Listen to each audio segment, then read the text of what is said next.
Everyone, welcome back to my channel. I'm going to dive straight into it. We're with the Mr. Jason Greystone. We're talking about how to go full-time in content creation, and we're going to go through, this is like a fast-track podcast on how you can go into, I suppose, more of a business type content creation and replace your 9 to 5.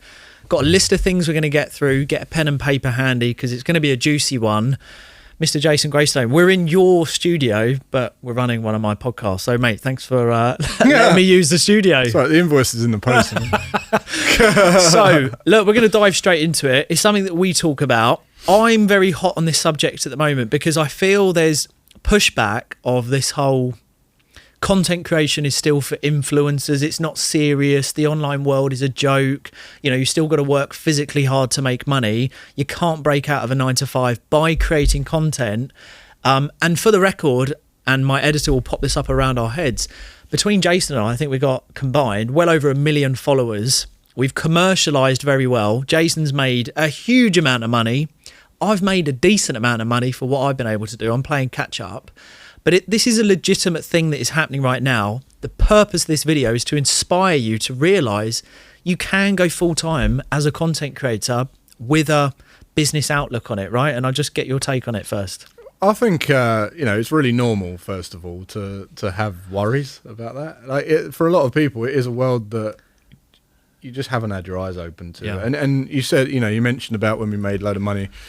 There was a period of time, an anomaly period of time, where we made a ridiculous amount of money through something that triggered, which I wasn't expecting. There's no way I could have even imagined that would have happened. And all of a sudden you're getting all this money, and it was crazy. And even people that have been doing online work and content creation all that time, to witness that was still something that was like really eye-opening, and you have to see it to believe it. And I was speaking at an event yesterday, and people were like, "Oh yeah, I've dabbled with it, and I know that it's possible, but I just haven't really seen the results." And it's like, it is true. What you don't do is you don't prioritize things that you don't believe in fully. Yeah. Like, it's really hard to do that. Yeah. It's hard to just put your trust in something. You can't feel it. You can't feel it. You can't see it. You haven't seen many people that, or you might have seen people that have done it, but you can't really trust them. You know what I mean? There's a lot of people out there promoting that they've made all money, or they're doing better than they are, and they're not doing better than they are, and that's there as well. So you got this kind of, oh, that's probably bullshit. They're probably not doing that well. That one person done it, but they probably got lucky. My thing. Did I get lucky? I don't know. Like, I still don't know. Really. You did. I just want to jump in on that point of figuring out who's real, who's not real. Should you do it? Should you not do it? Imposter syndrome. We're going to come over to all the mindset stuff in a minute. I do think, though, like you just said, did you get lucky? No, because we've spoken about it before. You go back on your timeline. You've been doing this for 8 years. You can see that first video. Yeah. You know? Yeah. I think what it is, right? I think that if you started a brand new YouTube channel and did what I did in that particular period of time, I think you can get instant results. I believe that, and I've tested it with people.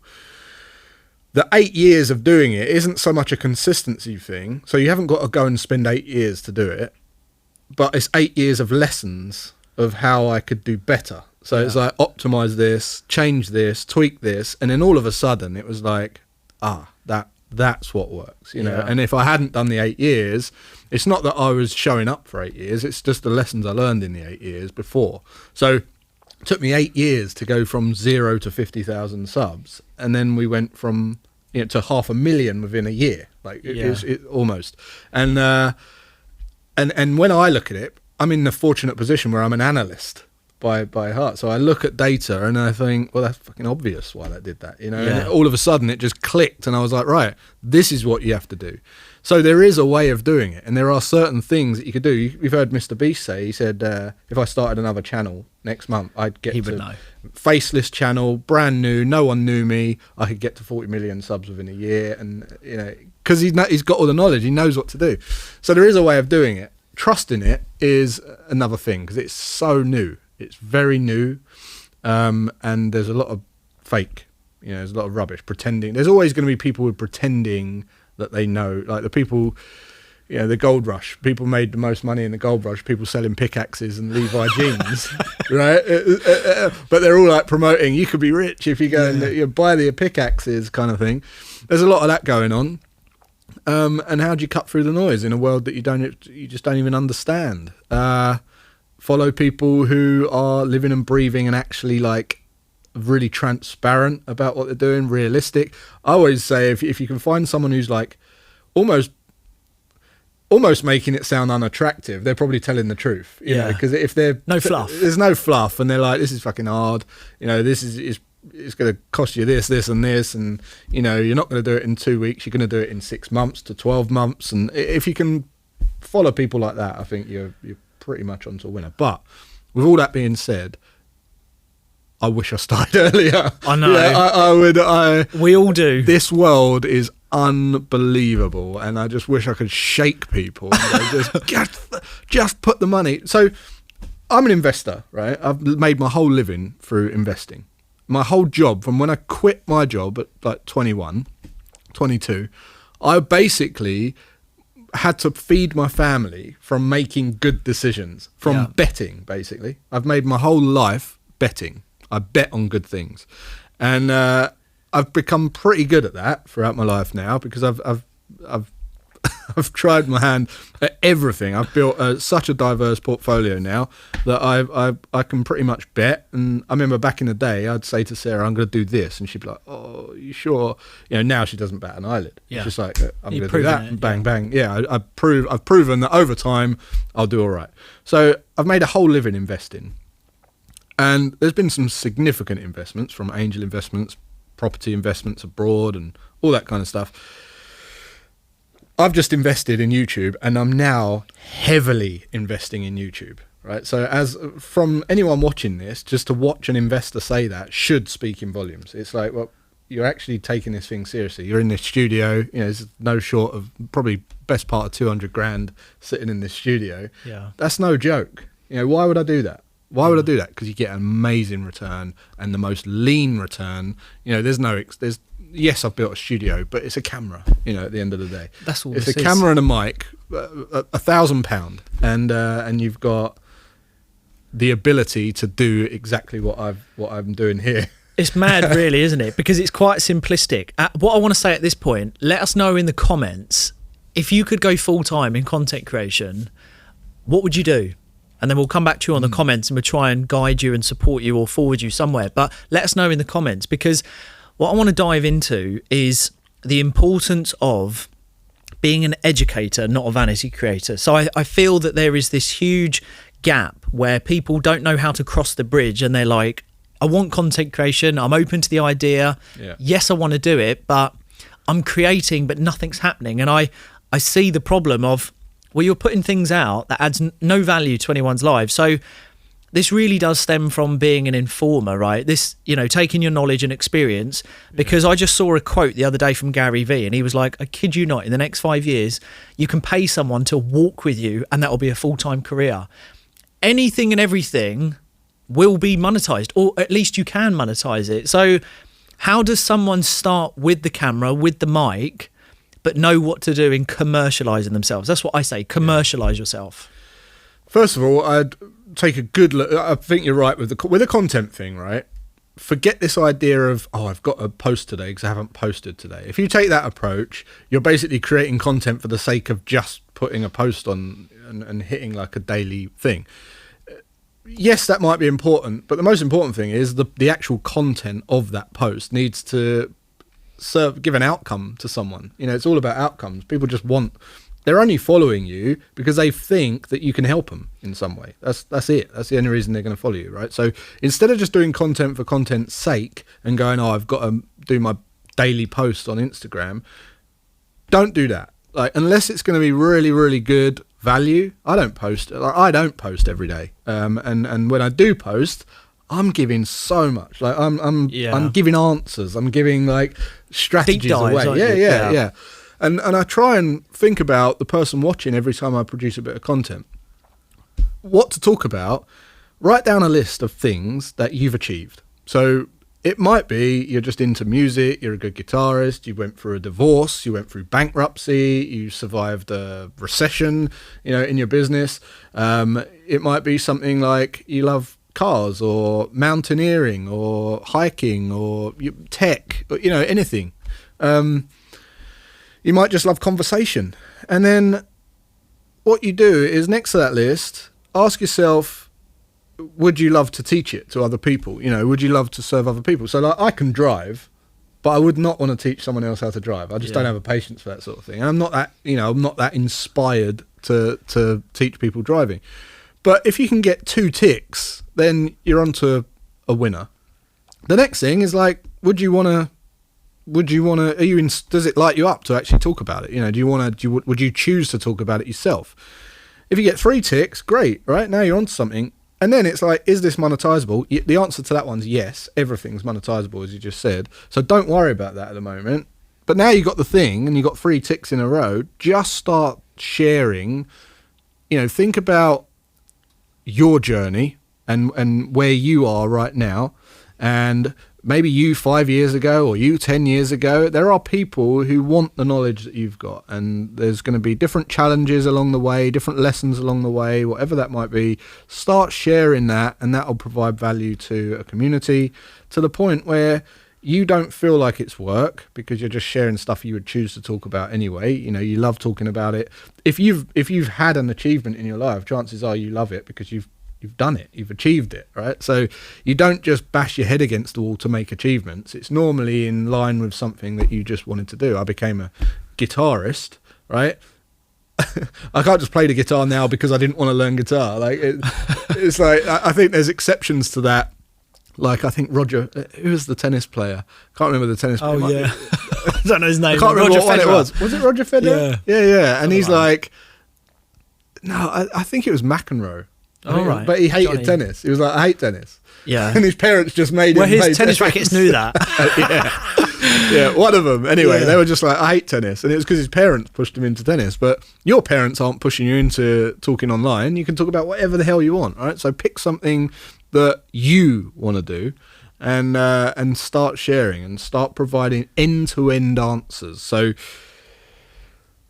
examples off the top of my head. Let's just say that we are talking about guitars, right? You could just say, right, well, there's loads of challenges in guitar. There's the knowledge side of things, and for anything that you pick, there's going to be a theoretical and knowledge side of things. There's going to be a physical and practical side of things, and then there's going to be a skill side of things. So knowledge in guitar, you could learn the circle of fifths and the chromatic scale and the key and all the kind of music theory. That's still no good that's not going to help you play, but you can still teach people all those things. Yeah. Then there's the physical, right? What does the pickups do and the knobs do and the fretboard and the neck and the adjustments and all that kind of stuff and the wood and how that sounds and that's physical. You can know all of that and still not be able to play the guitar. And then there's the skill side, which is, actually practicing scale, muscle memory, chord shapes, all that kind of stuff, right? So whatever your niche is, there's tons to talk about, and you can provide solutions, which means an answer to everything on that theoretical and mental level, the physical side, and the skill side. Applies to anything. Business. I think a big gap is in the fitness industry, because I have a lot of people where in my gym, they come up to me and they're like, oh, I really want to have more clients. Like, I've seen you on socials. How do I grow my account? And one thing that I see, and if I spend time with them or I talk to them, I quickly check out their channel, and all their stuff has no how-tos. They're just training. They're just doing a lat pull down, but there's no pop-up text. There's no reason to why you're doing it. So for anyone watching this, is you really have to figure out why you're doing it. Then you have to angle it to the point where you're not only creating content, but you are just teaching people. And I think that's the hard part about the starting point of content creation, is accepting that just like a business, and that's what we're talking about, how do you get out of a job, how do you start earning money, is you have to accept that in the beginning you are just going to be giving, and there's not going to be a lot in return. And that can be quite frustrating, but it's the same as a business. And again, content creation, to remind people watching this, if you know what you're doing and you're willing to put the time and effort in, you get to a stage of monetization. But it literally is a case of serving people for not only a huge amount of months, but possibly years without any real like reward, right? But prime example with what happened with you and YouTube, it's years and years of dedication, of deep dive information, just building a community where they trust you, they listen to you, they really take your advice and your word for it, and then the monetization really comes in waves down the line. Something that we will talk about before we get to like how you monetize, how can you make programs, and how can you build e-learning, everything off the back of your following. Let's just talk about patience, because this is where a lot of people, they give up. And you mentioned it on one of your videos recently, and I've spoken about it a lot. It really is a selection phase. Yeah. And you said most recently about you just got to keep going, because then 90% of people have given up. So this part of the the podcast is you've got to keep going when nothing looks like it's paying off, as long as you're doing the right things, right? So patience is a virtue. Yeah, there's a thing about the right things as well. I think that can be... So you're trying to do something, right? And you're trying to get some goal. And I think a lot of people think there is... Where it gets hard, people tend to jump strategy at that point and think that there's a better way. What I've found is that the way is just your common sense. And if you just keep doing that, you'll be all right. So it's like if you're losing weight, right, you know that you need to eat less than you burn, right? And if you didn't know anything about that at all, you'd know that you eat less than you burn, probably should lift some weights. And that common sense alone, if you just keep going, you'll be way better off than you started. You'll probably make amazing progress. In business, you kind of know that you need to sell a product. You kind of know that you need some leads, and you need to, be able to sell a product. And just knowing that, and just trying to figure that stuff out, and just keep pushing through. Even when it gets hard, you go, okay, well, I made one sale and I haven't made one for 3 months. I know I've still got to sell, right? That doesn't go away. Instead of trying to think, well, what's another strategy to kind of hack this? Just keep pushing the common sense. But you lose credibility if you pivot, though. That's the other thing that you damage. Yeah, a lot of people pivot too soon. And the reason, why do they pivot, right? They pivot for 2 reasons, I think. One, they're just falling out of love with what they're doing, and they just want a new interest and something more exciting, right? Or maybe they made a load of money doing something that was a quick smash grab, and now they're feeling a little bit unethical, and they're like, I want to do something that's more important to me, and I want to show this side of me. I've seen that happen a lot. And then they pivot, and people are like, they tune out, because it's like, that's not why I followed this guy. I don't really know. So you really that needs to happen much further down the line, when you've got a big following. You get to 2 million subs on YouTube, you start doing daily vlogs, and people don't give... Do whatever you want. Do whatever you want, right? And you've got the momentum there of people that just love you as a person. But I think ego attacks that and starts making you believe that people want to see that. They don't want to see that. They're following you because you've got something that they think can make them better, and that's it. And you have to remember that the whole time. The other reason they pivot is for a genuine, like, good decision in a business. So you can't scale a certain thing, or you need to bridge into something else to make that product make sense, or to have that next logical journey for the customer. Maybe it's something that you've grown out of financially. That stuff genuinely happens as well, and you have to pivot at that point. But having this approach where, like, you're going to start something and then you get distracted by, we could do that as well, and that as well, and that as well, that's a killer. That is an absolute killer, and that will make you believe, this doesn't really work. I think the most damaging part, and for those of you listening, if you start something and then you start retracting and you start pulling away from it, you're going to lose trust. And remember, with the digital world, this is a world now of trust and being authentic and being very transparent about what you're doing and why you're doing it and your purpose. And I've seen it where you speak to people and then you see them, or you speak to them 3 months later, and and I'm doing something totally different. And then you kind of, I suppose maybe you think about their credibility and, would I go into business with them? And, to monetize and leave your job, there's like ad revenue, affiliates, there's brand deals, there's sponsors, digital programs. You can have all of this, and this all comes. But the most important thing is you need a following and a community that will buy and trust you. And just on hyper niching, I think that's probably where we should go with this before we start going on to, how we start making the money, right? Mm-hmm. Beating the same drum. So really understanding, what are you going to do? And are you in this for the long run? So you don't pivot and lose credibility. Hyper niching, for me, certainly I was looking at my stats earlier this morning before I came up here, and I've really started to grow in 2025 on YouTube because just hyper niched. And you can't talk about too many things until you get to the whole 2 million. No one cares. And I just want to drill that home to all of you. Like Jason just said, no one cares unless you're making them money or you're changing their life. I promise you, no one gives a monkeys about your lasagna that you had last night. No one cares about you taking your dog out. It baffles me as to how many people say, oh yeah, but there's already that channel doing that, or there's someone doing it. I've got 500,000 subs, right? No one knows who I am. No one. I do. You do, and that's all that matters. That's all that matters. But look, here's the truth. You could have 2 million subs. You could have 5 million subs. There are people with 20 million subs that I've seen on YouTube. I wouldn't have a clue they are. If I saw them walking down the streets, I wouldn't have a clue, because it's the minority of people. And not only that, if you're listening to this, you probably understand English. The minority of people on any social media platform are English.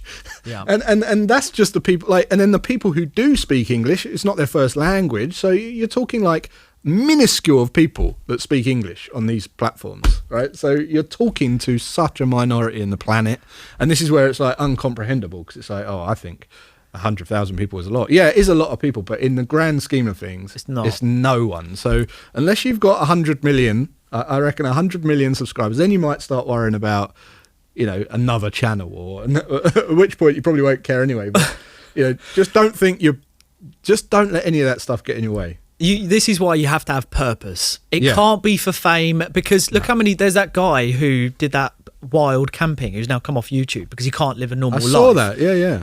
Honestly, it's so much better when you can impact loads of people, change their lives, hopefully in a positive way, do good, build sustainability, and still live a very quiet life. Yeah.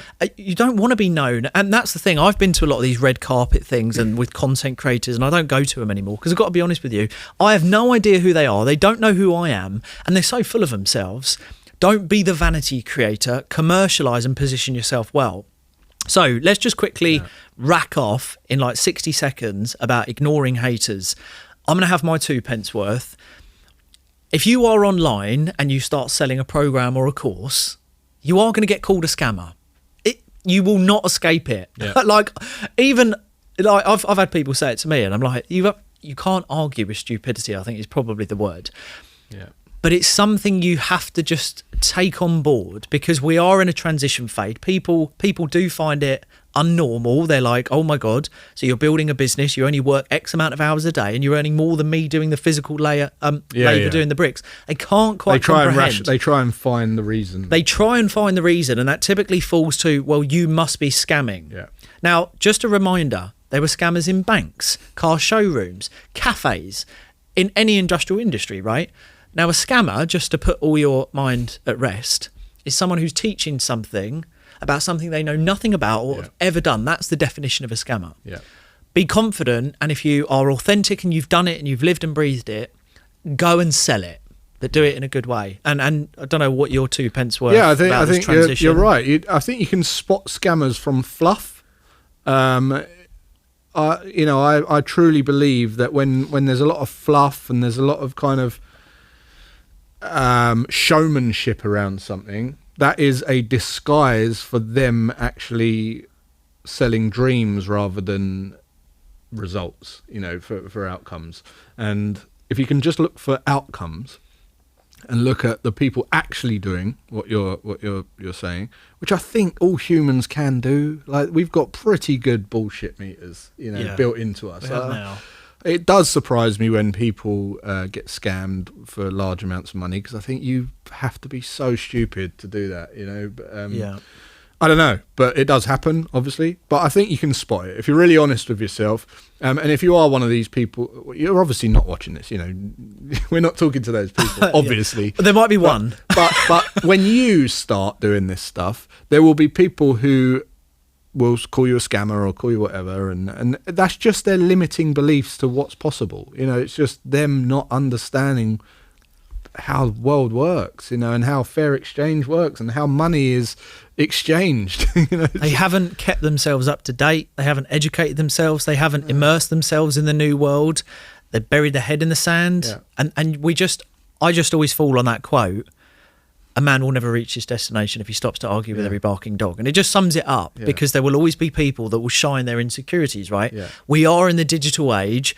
If you are a content creator from a business commercial aspect, you are a business owner. If you're building a brand from a good place, you are a business owner. You strategize. You have this in here. This is a setup of a business. This paid for by this video. This isn't like because you're bored. No, this is there is a full setup. There are teams involved. So as long as you can start as you mean to go on, you should do very well. Let's talk about how you can make money. Right, this is what the people want to hear.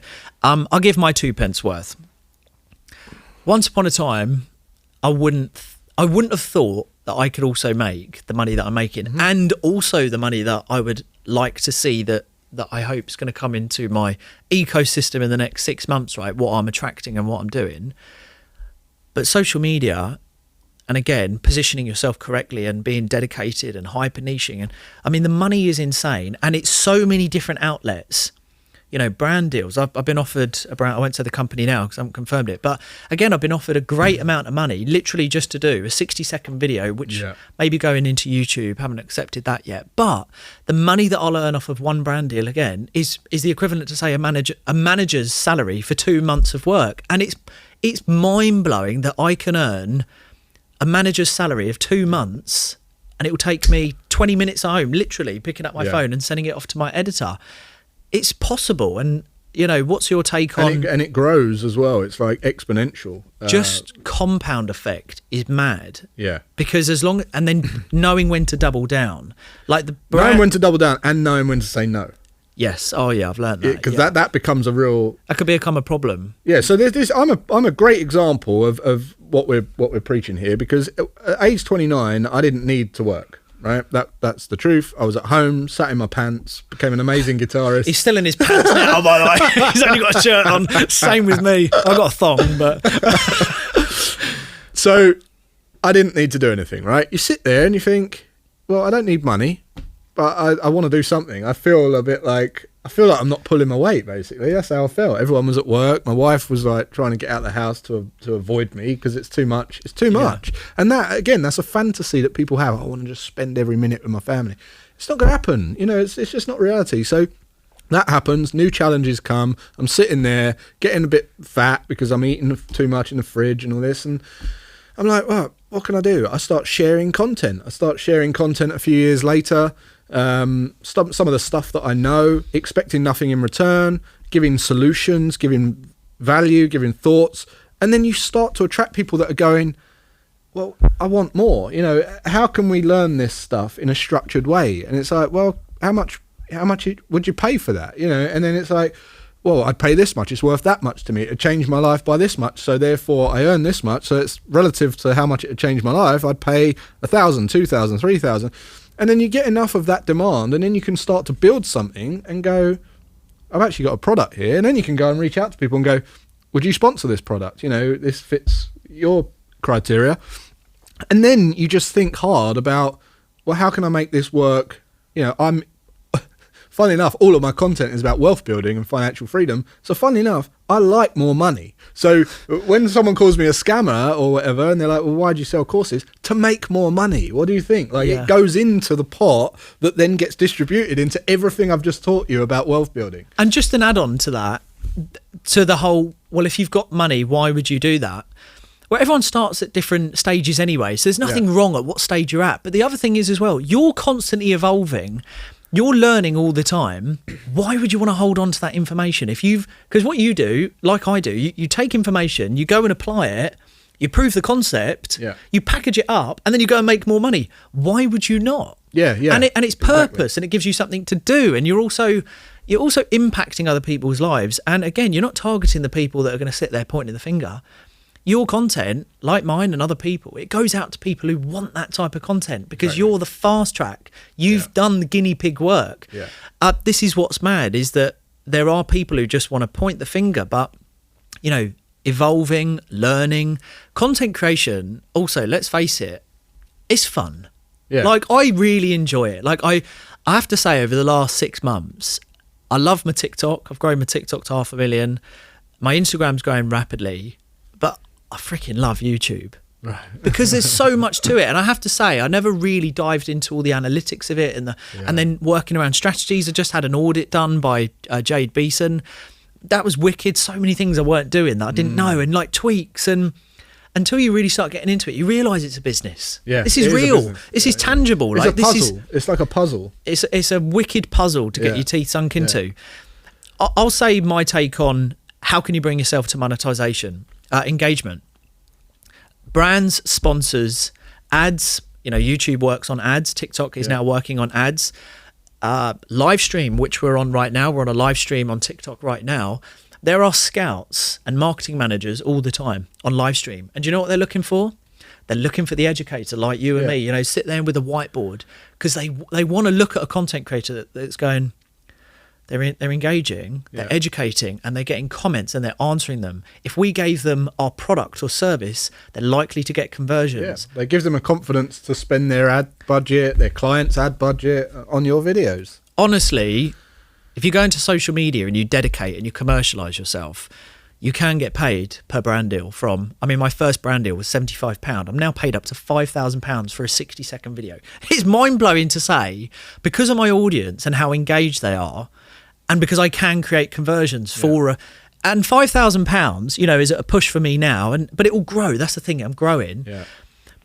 If I get conversions, it just proves that it works. But I can take that to the next company and say, look, I'm worth the 5,000. Instead of you paying 10, 15,000 in SEO every single month, which is bringing in poor quality leads, let me go live stream. Let me talk about your product, and I'll convert you 3-4 customers that cover off your 5,000 and more. There's so many ways, right? It's unreal. Honestly, it's unbelievable. And 60, you know, you'll be triple, quadruple that, 10x that in the coming years.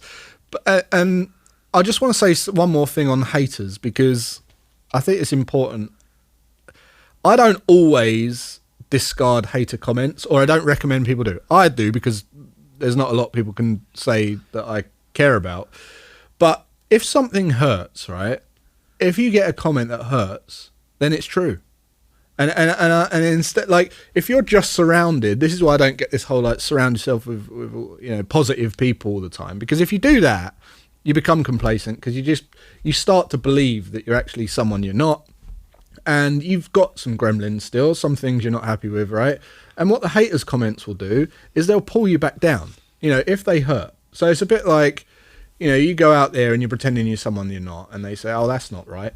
That's going to hurt you, because you know it's not right. And you're going to go, well, I need to listen to that person, because I need to go and skill up on that. I need to educate myself, because that shouldn't happen. That feeling shouldn't happen when I get that sort of comment. It's like calling a skinny kid fat, right? They're not going to care. They'll just be like, well, I'm not fat. If you call a fat person fat who isn't happy about being fat, that will hurt. And they'll go, and then you'll get these people, why do you have to say nasty comments? These haters and these bullies and all that, they're there to serve you. They're there to serve you and make sure that you are being authentic and your best version of yourself. That's what I truly believe. Yeah, I would second that, actually. I think that there are things that you can take on board.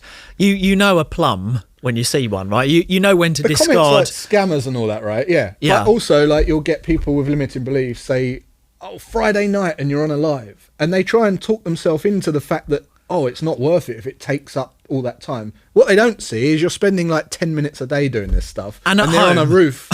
And at home. In your pants. Mate, I'm not in my pants. This is the thing, right? Content creation is great fun. What I love about it is you can do the live stream, you can do the filming from home. And again, the whole pointing the finger from people, it is just an insecurity. But again, I think what Jason said about taking on board some negative comments, I think is a good thing, just to just to see the ones maybe where you could improve and actually maybe tweak a few things. One thing that I get all the time, and I do laugh it off, and honestly, like you, I don't give a monkeys about what people say, is the I'd never take advice with someone from who has a neck tattoo. All that does is scream low IQ. But that one did hurt you for a bit, didn't it? No, not really. Did you not have a hang up about your tattoos at one point? No, never. Oh, right. Okay. No, I've got to be honest. From a very young age, I got such thick skin. It would take a lot. Well, I you haven't had them zapped off, so it can't be affecting you that much. I agree with you. If it highlights something that isn't true, it does affect you. But because I'm so real and I don't fluff, and I'm quite happy to say as I think and as I believe, and which is why I never survived in a job, because it was just constant. I was a constant problem.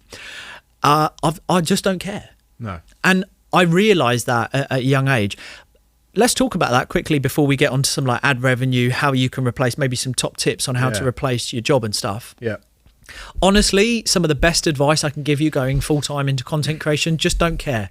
Just be very authentic, true to yourself. Don't say things or do things or create content to please people, because if you're going to do this, it can be quite tiring sometimes. There is a lot of give in content creation from a business aspect to create a program, a course, sell e-learning, consulting, coaching, whatever you go into, can be quite tiring. I had to have a few days off live stream most recently just to reset. So to make it easier for you going into content creation where you're having to film, you might be having to edit, the best thing to do is just be 100% you, because it won't catch up on you. You won't be trying to play a character that you're not. And one day, look at how many YouTubers back in the day, where they were just constantly putting on this act and they're wiped. I've worked with two of them personally, and it was just like, I can't do this anymore.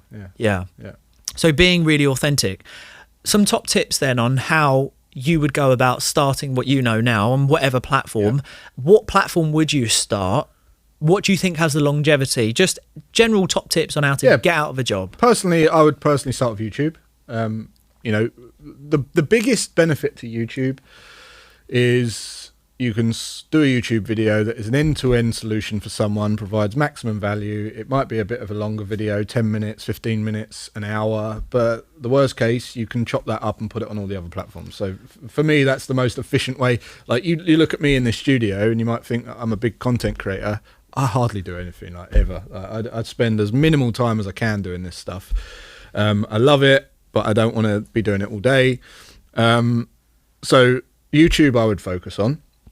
In terms of like escaping your job, quitting your job, this is a really important thing. I think people are like, well, how will I have the confidence to quit a job? It's all about the runway of time that you've got, the amount of your living expenses, basically, how much that costs you every month, and how much you could sustain that in time if you left your job, right? So you don't want to just jump off a cliff. I don't think that's a very good move. I don't think that's a very good idea. There is a back against the wall accountability that you could get from that, but most people watching this probably aren't in that situation. Maybe you're in that situation if you've got no dependents, live at home with your parents. That's perfect. Live at home with your parents for as long as you can. That's probably the best thing you can ever do. If I liked my parents, I'd be there still. I'll second that. I'd be absolutely minted. But so you do that, and then what you want to work out is, right, I'm going to share value on the assumption, you assume that people are going to give you money, right? That's the best thing you can get. Go into it assuming that you're going to get money eventually, but don't do it for the money. You just give lots and lots of value, knowing that you're going to get money eventually, right? When that money starts to come in all sorts of forms, like Aaron's just been through, start thinking about this formula, right? Write down your savings account, your savings number, whatever that is, and divide it by your monthly expenses minus the income that you're getting from the new venture, right? And what that will give you is a formula for how much time you can buy into the future, right? So your savings divided by your expenses minus your new income, right? That will give you a number, and that number will be relative to months. If you get paid monthly, you do it in months. If you get paid weekly, do it in weeks, right? And that will tell you how many weeks or months you can buy into the future.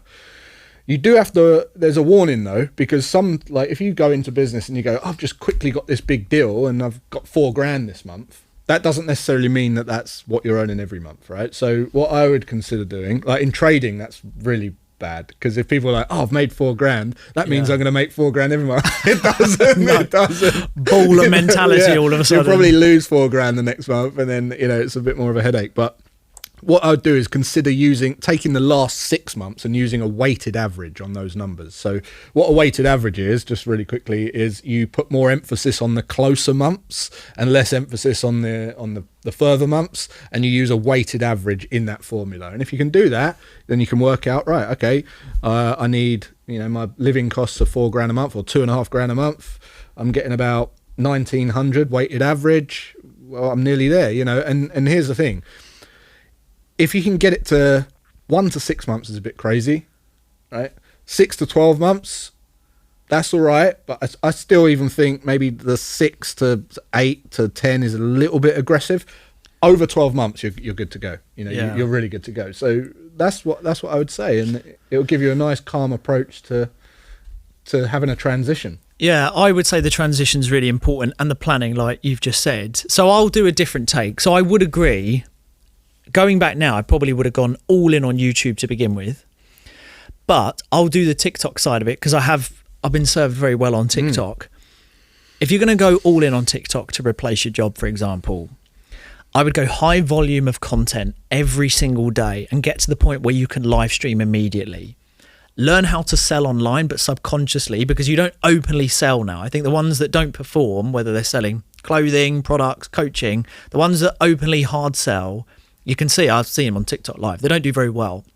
It's delivering so much value on your live streams, in your content, just with a very subtle call to action, whether it be verbal or text, which drives them into a funnel. Get a funnel set up. And something we actually haven't spoken about, which also is a big part of replacing your job, is understanding the data, and you need to collect data. So we won't go into it in this one, maybe in the future, but have a CRM system, collect data, ask questions, again, subtly in your content, so that you have common themes, common answers, common patterns, to the point where you understand, I might have a bit of a business model here. And honestly, make as much time as you can to dedicate to hyper niching, beating the same drum.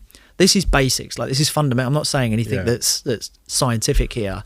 And show up every single day as an obligation for your audience, and just deliver value without any expectations, without any guarantees, and do that continuously.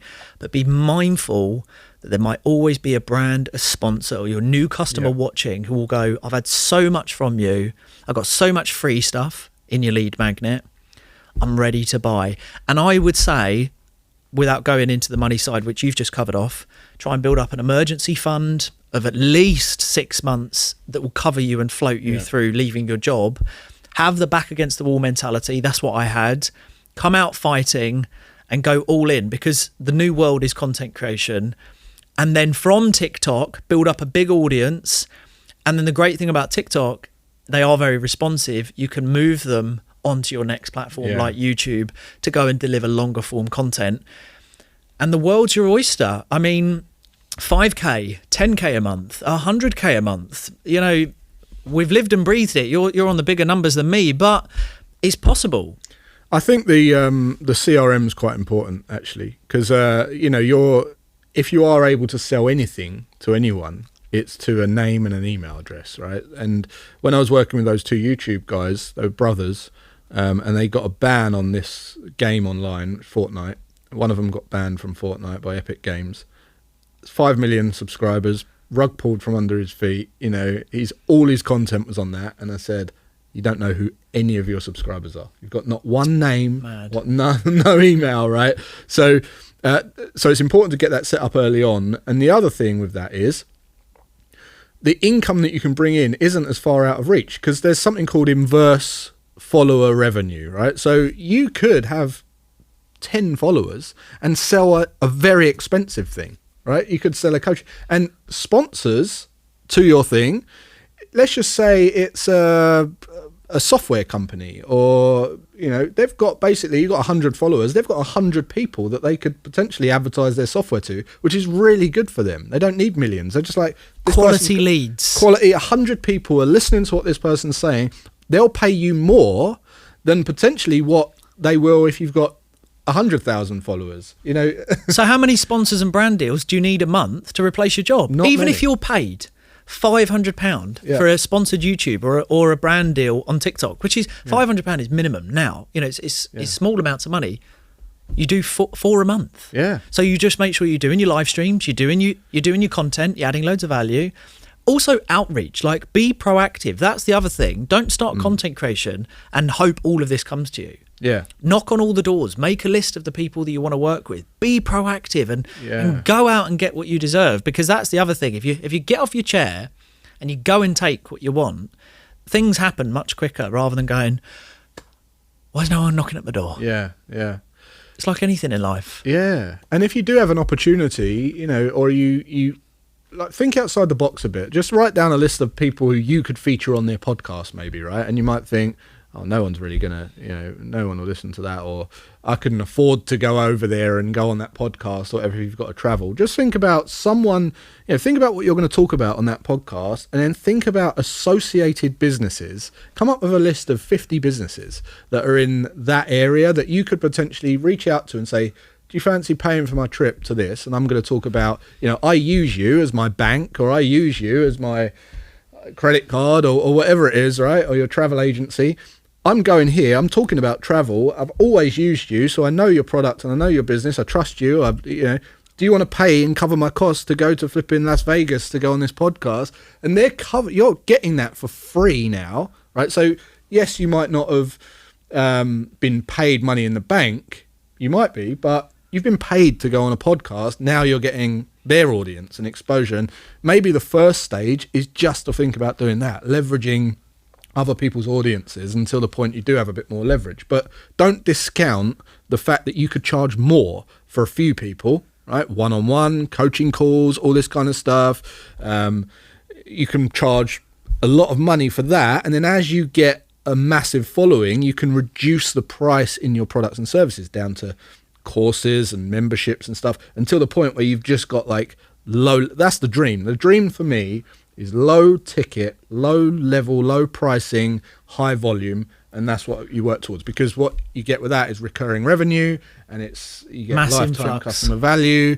It's all staggered, so you can feed a family off of it. That's what I call it, feed a family income, and it's perfect. That's why all these big organizations, like I remember when I used to buy Microsoft Office, it was like $1,000, and now it's like 20 quid a month. Adobe, it was like $1,000, and now it's 30 quid a month. And everyone's gone into these subscription models because of that. It's like headache free, passive, systemized, automated, no cancellations, long lifetime value, and easy referrals. Yeah, easy referrals, affiliate schemes. When you have, I've done like research on this. I've done proven tests that high ticket products don't earn as much as low ticket products, because what happens is, if you sell a 25 grand a year membership or a 30 grand a year membership, it's the first thing people cancel when times get tough every 4 years. There's more pressure on you as well. More pressure on you. Yeah, you have to kind of put more sales team and effort into selling the thing. It's the first thing they cancel. Whereas if you're selling a £50, £100, £200 thing a month, it's not getting cancelled. It's just going to get left. That's why, just quickly, I've wanted to keep my stuff more lower ticket, because then there's less pressure involved for anyone. Yeah. But high quality, and like you said, overvalued. Stack value items. Stack it with the value. The word of mouth factor is what makes up for the massive, and delivering on the promise makes the sell easy.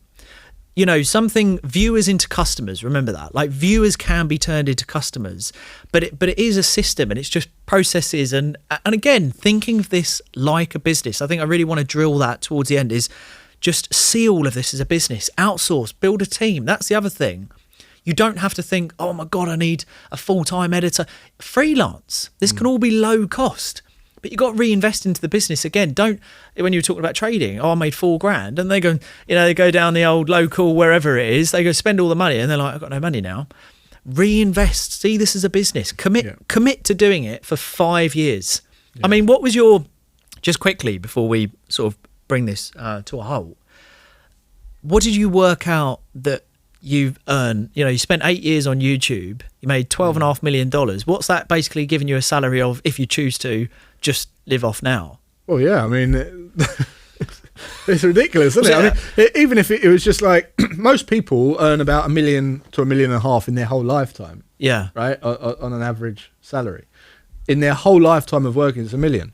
But if you wanted $100,000 a year lifestyle, say, it took me 8 years to get to the point where we were able to generate that amount of income in a year.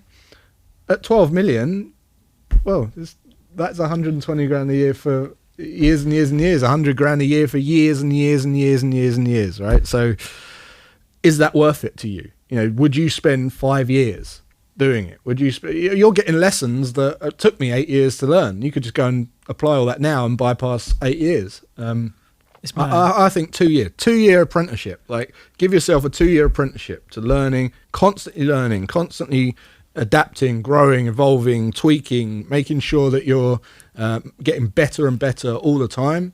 2 years. If you're not earning 10 grand a month within 2 years, I'll be very surprised. It's so achievable, and the message there is start. Yeah. Stop overthinking, stop worrying, because again, no one cares. Just start. The gap between you right now and being really successful as a full-time content creator, the gap between A and B is just the action. Yeah.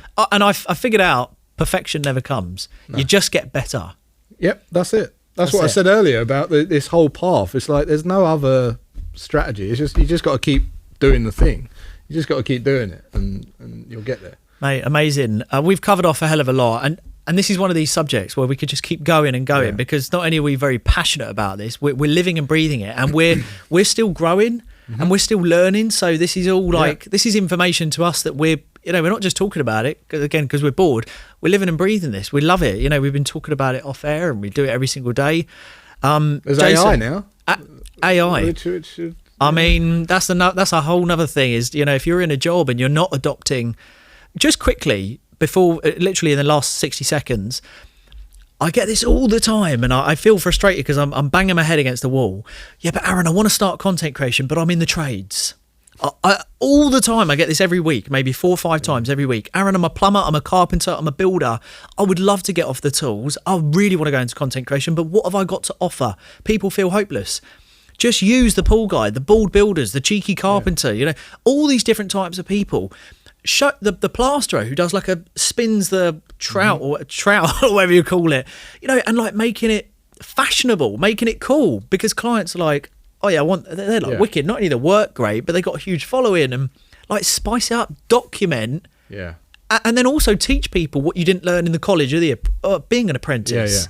Like you can move this into any career, can't you? Absolutely. As I said, there's a theory side, a physical side, and a skill side. When I was an electrician. There you go, right? So I went to college for 4 years, and I went in, and we went into these bays to do the practical, and it had all been laid out perfectly. Nothing could go wrong because it's all like test proven by the lecturers there.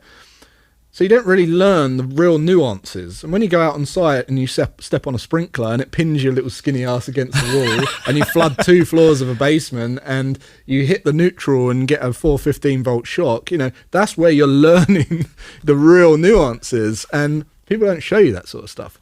What I would say on that though, mate, is if you really want to escape that, maybe you don't feel inspired to talk about plastering, right? But there could be a period where you do start showing it, giving a lot of value to the tradespeople, and then you'll get a sponsor from Juicens or, you know, one of the wholesalers, the timber merchants or whatever, and they sponsor you, and all of a sudden you've now got an income from them, which means you can actually do 2 things. You can charge more and select your clients better because you've got so much demand, or you do less work and actually just take the income from the builder's merchant, but just do stage work in your garden, you know, build a wall in your garden. That's what Craig Phillips did from Or Big take Brother. on someone and start building it out as a business and get off the tools. Big Brother, Craig Phillips from Big Brother, you probably won't remember it because it's the first Big Brother, I think it was, back in the day.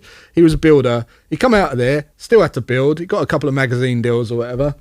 And then to the point where he had such a following where the tradespeople went, oh, let's do a tool line with him. He could have his own trowel. He could have his own hammer. You know, we'll give him a tool line. He actually has his own tool line now. And then what he did is just went into his garden and started building ovens and building walls and showing people how to do it and then knocking it all that down, you know. Mad.